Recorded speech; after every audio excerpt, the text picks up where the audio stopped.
करो।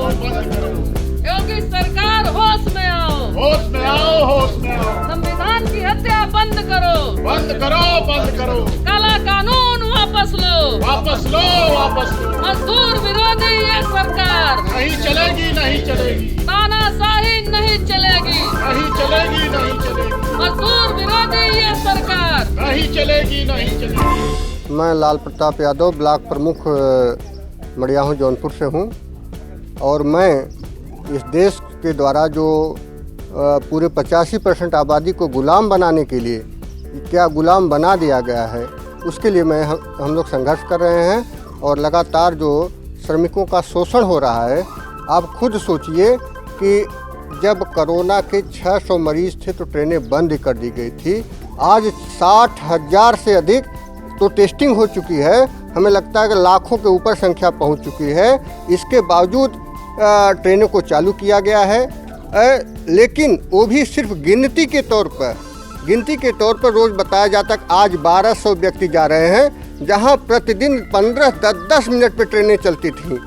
आप सोचिए कितना बड़ा इस देश का दुर्भाग्य है, जहां की 10-10 मिनट पर ट्रेनें चलती थी और लोग भर भर कर आते थे, तब भी नहीं पूरे होते थे। ट्रेनों को यार्ड में खड़ा कर दिया गया, 1-2 ट्रेन को बताया जा रहा है और लोग ट्रकों में भर भर के आ रहे हैं। सिर्फ जौनपुर जिले से 1000 ट्रकों में ट्रकें जौनपुर से गई हैं बॉम्बे, वहाँ से आ रहे हैं। एक ट्रकों में अगर आप देखेंगे उनकी दुर्दशा कि एक ट्रकों में 50-50 लोग इस मई जून के महीनों में एकदम बिलख रहे हैं, तड़प रहे हैं। न उसमें हवा जा रहा है, न पानी जा रहा है, ऊपर से पन्नी भी बेचारे ढके हैं। मतलब आपने तो संविधान की हत्या बंद करो वाली बात कर रहे हैं। नहीं, संविधान की हत्या तो संविधान की हत्या है ना, संविधान की तो हत्या है ये कि जहाँ सबको जीने का अधिकार है, सबको पीने का अधिकार है, सबको स्वतंत्र रखने का अधिकार है। आपने कोरोना के नाम पे दलितों पिछड़ों की 85% आबादी की हत्या कर रहे हो। पहले तो 40 दिन उनको घर में बंद कर दिए, भूखा प्यासा। अब कह रहे हो तो थोड़ा थोड़ा करके जाओ। हमने एक वीडियो देखा था जिसमें एक व्यक्ति मुर्गे के पंखों को नोचता जाता है। जब सारे पंख नोच देता है, मरने के कगार पे आता है तो उसको दाना देता है, फिर भी वो भूखा प्यासा उसके पीछे पीछे चलता है। ये मोदी सरकार, ये योगी सरकार उससे भी क्रूर सरकार है। ये सिर्फ दलित पिछड़ा विरोधी है और पूरी तरह से सामंतवादी सरकार है और पूरा तरह से मजदूरों का, श्रमिकों का शोषण कर रही है।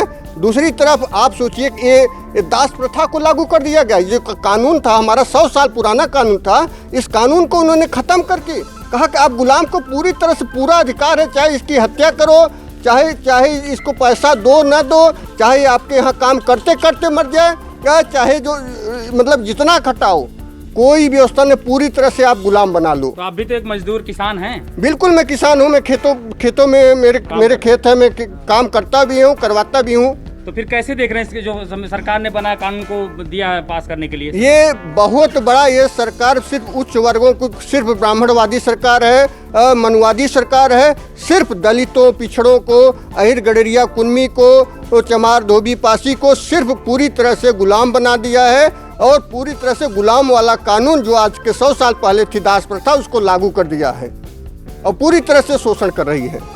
आज हम लोग सांकेतिक प्रदर्शन करने के लिए यहाँ इकट्ठे हुए हैं।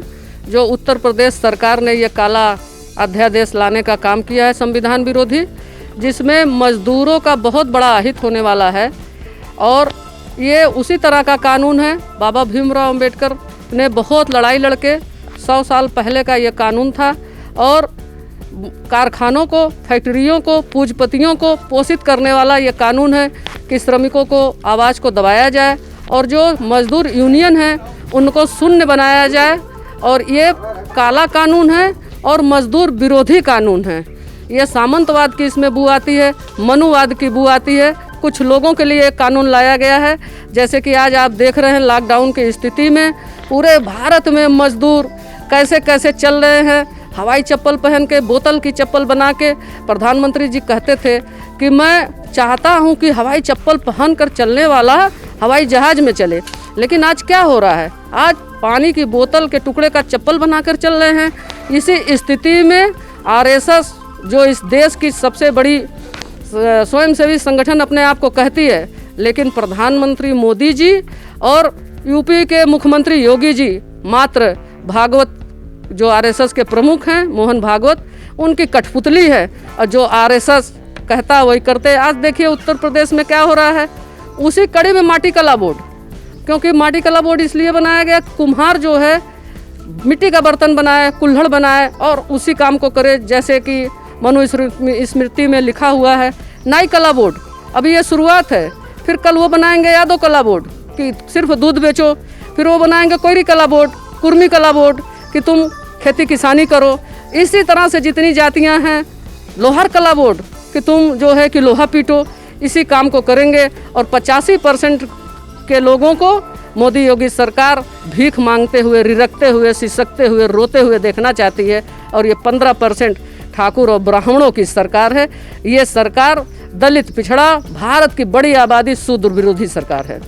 ये सरकार जो है पूर्ण रूप से हारोडों की सरकार है। ये 85% के विरुद्ध काम कर रही है। और ये मजदूरों के सरकार तो पैसा दे रही है, मेला लगाने वाली कुछ पैसा नहीं दे रही, ये छलावा है।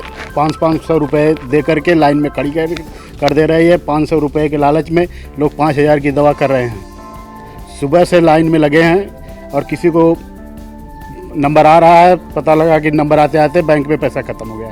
जो लिखे हैं खड़ी व्यवस्था शोषण की, पट व्यवस्था पोषण की। और संविधान, देश संविधान चलेगा या सरकार के आदेश से? देश संविधान से ही चलता है और इससे चलना भी चाहिए। और अपनी सरकार तो क्या है, संविधान को नकार के मूर्तियाँ और अफवाहों से फैला रही है, जबकि देश को युवा है तो उसको नौकरी ज़्यादा चाहिए। पिछले 60 साल में अभी तक सबसे ज़्यादा नौकरियाँ कम बेरोज़गार लोग हैं, 10 लाख से ज़्यादा। तो मैं सरकार को यही बोलूँगा कि युवाओं को नौकरी दे, जिससे बेरोज़गारी कम हो और संविधान का ज़्यादा पालन करे और अफवाह को थोड़ा कम।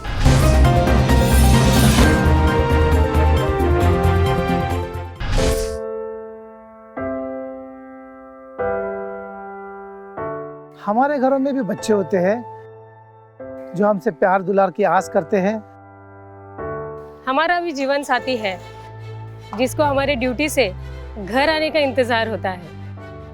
हमारे घर में भी एक बूढ़ी माँ है जिनके लिए आज भी हम ही आंखों के तारे हैं। लेकिन हम हमारे घरों में नहीं हैं। आपकी सुरक्षा में कोई कसर न रहे, इसलिए हम अपने प्रियजनों से दूर हैं। हम में से ही कुछ तो अब इतने दूर जा चुके हैं कि वो वापस अपने घरों को लौट भी नहीं पाएंगे। हमें गर्व है कि हमारे कंधों पे मुंबई शहर के नागरिकों की सुरक्षा की जिम्मेदारी है। हमारे जज्बे और बलिदान को व्यर्थ न जाने दे।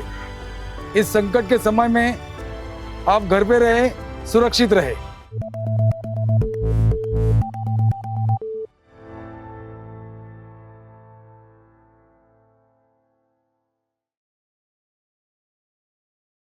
अब खबरें पाइए सबसे पहले हमारे मोबाइल न्यूज एप्लीकेशन पर।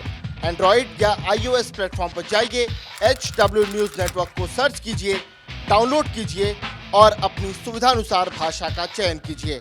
खबरों की भीड़ में अपने काम की खबर पाते रहिए।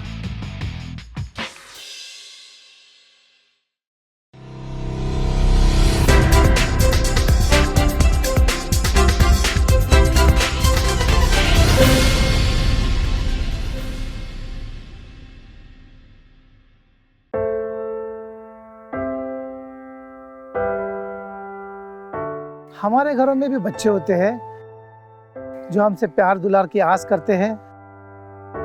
हमारा भी जीवन साथी है जिसको हमारे ड्यूटी से घर आने का इंतजार होता है। हमारे घर में भी एक बूढ़ी माँ है जिनके लिए आज भी हम ही आंखों के तारे हैं। लेकिन हम हमारे घरों में नहीं हैं। आपकी सुरक्षा में कोई कसर न रहे, इसलिए हम अपने प्रियजनों से दूर हैं। हम में से ही कुछ तो अब इतने दूर जा चुके हैं कि वो वापस अपने घरों को लौट भी नहीं पाएंगे। हमें गर्व है कि हमारे कंधों पे मुंबई शहर के नागरिकों की सुरक्षा की जिम्मेदारी है। हमारे जज्बे और बलिदान को व्यर्थ न जाने दे।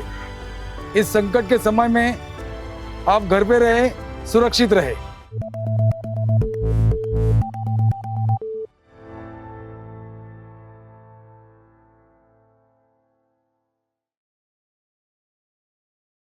अब खबरें पाइए सबसे पहले हमारे मोबाइल न्यूज एप्लीकेशन पर। एंड्रॉइड या iOS प्लेटफॉर्म पर जाइए, HW न्यूज नेटवर्क को सर्च कीजिए, डाउनलोड कीजिए और अपनी सुविधानुसार भाषा का चयन कीजिए।